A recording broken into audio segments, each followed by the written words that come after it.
हाँ तो बच्चों, आज का जो हमारा जो विषय है वो क्या है? गीति काव्य की परिभाषा देते हुए उसका स्वरूप स्पष्ट कीजिए। तो आज हम गीति काव्य के विषय में बताएंगे। तो सबसे पहले है गीति काव्य का अर्थ। तो गीति काव्य का क्या अर्थ है? गाया जाने वाला काव्य। परंतु प्रत्येक गाए जाने वाले काव्य को गीति काव्य नहीं कहा जा सकता। जिस गीत में तीव्रानुभूति, भावातिरेक और संगीतात्मकता आदि गुण होते हैं उसे गीति काव्य कहते हैं। गीत शब्द की परंपरा प्राचीनतम है।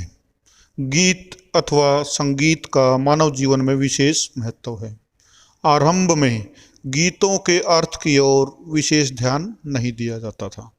जो कुछ लयबद्ध गाया जाता था उसे गीति काव्य मान लिया जाता था। परंतु गीतों का उद्भव मानव की स्वाभाविक राग प्रियता के कारण हुआ। अब ये तो गीति काव्य का अर्थ हो गया। अब गीति काव्य का उद्भव। कुछ विद्वानों ने गीति काव्य को पाश्चात्य साहित्य की देन माना है। डॉक्टर किशनलाल हंस के अनुसार लोकगीत ही गीतों के जनक हैं, क्योंकि लोकगीतों की परंपरा अनादिकाल से ही चली आ रही है। आधुनिक युग में इन्हीं गीतों को गीति काव्य या प्रगीत काव्य कहा जाता है। भारतीय हिंदू लोग भगवान शंकर को गीत का आदि उन्नायक मानते हैं। उन्होंने स्वर और सुर दोनों को जन्म देकर गीत को रूप प्रदान किया। आरंभ में गीतों के दो प्रकार बताए गए हैं, वैदिक गीत और लौकिक गीत। लौकिक गीत ये दो प्रकार के होते हैं, मार्ग गीत और देसी गीत। मार्ग गीतों में शास्त्रीय परंपरा का निर्वाह होता है, परंतु संसार के विभिन्न देशों के लोग अपनी शैली और रुचि के अनुसार जो गीत गाते हैं उसे देसी गीत कहा जाता है। यही देसी गीत साहित्यिक भाषा में गीति काव्य या प्रगीत कहे जा सकते हैं। तो ये है गीति काव्य का उद्भव और अब उसकी परिभाषा और स्वरूप। गीति काव्य एक सर्वाधिक नवीन और सशक्त विधा है। संस्कृत आचार्य भारत के नाट्यशास्त्र में गीत शब्द का प्राचीनतम प्रयोग मिलता है। गीति काव्य शब्द का सर्वप्रथम प्रयोग लोचन प्रसाद पांडे ने अपनी पुस्तक कविता कुसुममाला की भूमिका में किया। इन्होंने काव्य के तीन भेद स्वीकार किए, गीति काव्य, श्रव्य काव्य और दृश्य काव्य। इन्होंने गीति काव्य का विकास लोक गीतों से मानते हुए गीत शैली को नवीनतम विधा स्वीकार किया है। कुछ विद्वानों के अनुसार गीति काव्य पश्चिम से आया हुआ विधान है। तो गीति काव्य की जो ये परिभाषा है अनेक विद्वानों ने अपने अपने मतों अनुसार दे रखी है। तो अब यहाँ विद्वानों के जो विचार हैं वो जान लेते हैं कि गीति काव्य के विषय में क्या क्या है। तो सबसे पहले आचार्य विश्वनाथ के अनुसार राग रागनी के अनुकूल जिन पदों की रचना होती है वे विशेषतः गेय होने के कारण गीत कहलाते हैं। ये आचार्य विश्वनाथ की परिभाषा थी गीति काव्य के विषय में। अब महादेवी वर्मा के अनुसार साधारणतः गीत व्यक्तिगत सीमा में सुख दुखात्मक अनुभूति का वह शब्द रूप है जो अपनी ध्वन्यात्मकता में गेय हो सके। उसके बाद डॉक्टर नगेंद्र ने क्या परिभाषा दे रखी है गीति काव्य की? गीत काव्य की आत्मा है, भाव जो किसी प्रेरणा के भार से दबकर एक साथ गीत में फूट निकलता है। अब बाबू गुलाब राय ने क्या कह रखा है इसके विषय में? संगीतात्मकता और उसके अनुकूल सरस प्रवाहमयी कोमल कांत पदावली, निजी रागात्मकता, संक्षिप्तता और भाव की एकता गीति काव्य के प्रमुख लक्षण हैं। यह काव्य की अन्य विधाओं से अधिक अंत्य प्रेरक होता है और इसी कारण इसमें कला हेतु भी कृत्रिमता का भाव रहता है। ये बाबू गुलाब राय का मत था। अब पाश्चात्य विद्वानों ने भी गीति काव्य के विषय में अपने अपने विचार प्रस्तुत किए हैं। तो उनमें सबसे पहले कौन था? हीगल। तो हीगल के अनुसार गीति काव्य में कवि की निजी आत्मा के ही किसी एक रूप विशेष के प्रतिबिंब का निदर्शन होता है। उसका एकमात्र उद्देश्य शुद्ध कलात्मक शैली में आंतरिक जीवन का विभिन्न अवस्थाओं, उसकी आशाओं, उसके आह्लाद की तरंगों और उसकी वेदना के चित्कारों का उद्घाटन करना ही है। तो ये हीगल ने दे रखा है गीति काव्य की परिभाषा के विषय में अपने विचार।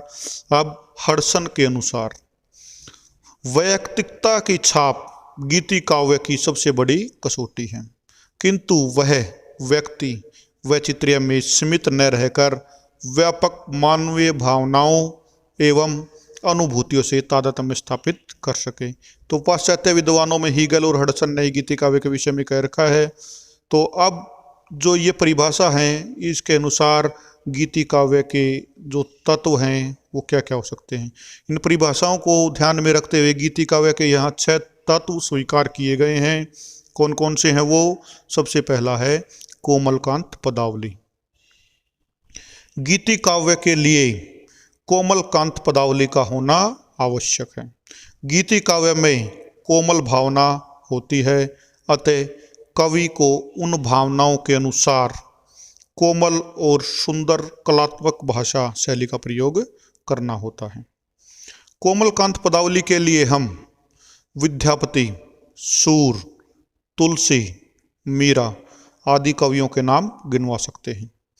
छायावादी कवियों में भी लाक्षणिकता, व्यंजनात्मकता, प्रतीकात्मकता आदि के द्वारा सुंदर गीति काव्य की सृष्टि की है। भावात्मकता जो दूसरा पॉइंट है, एक तो पहला पॉइंट क्या था? कोमलकांत पदावली। दूसरा भावात्मकता।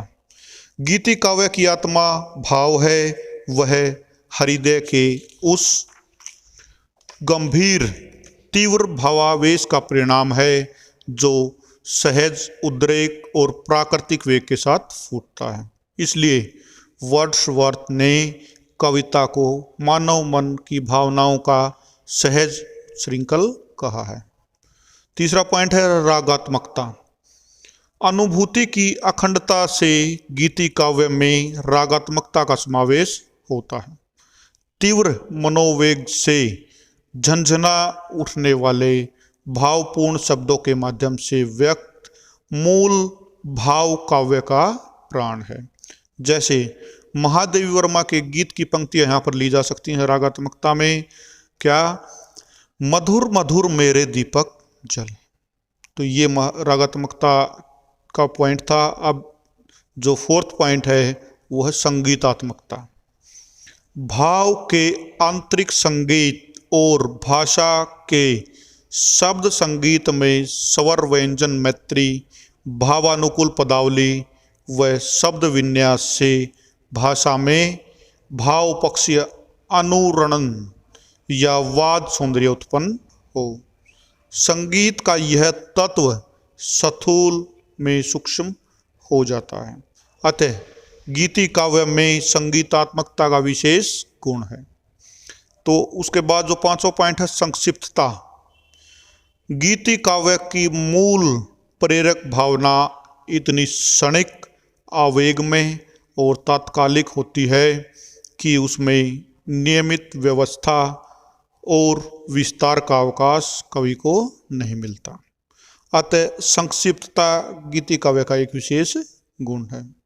उसके बाद जो छठा और लास्ट पॉइंट है वो है कलात्मक शैली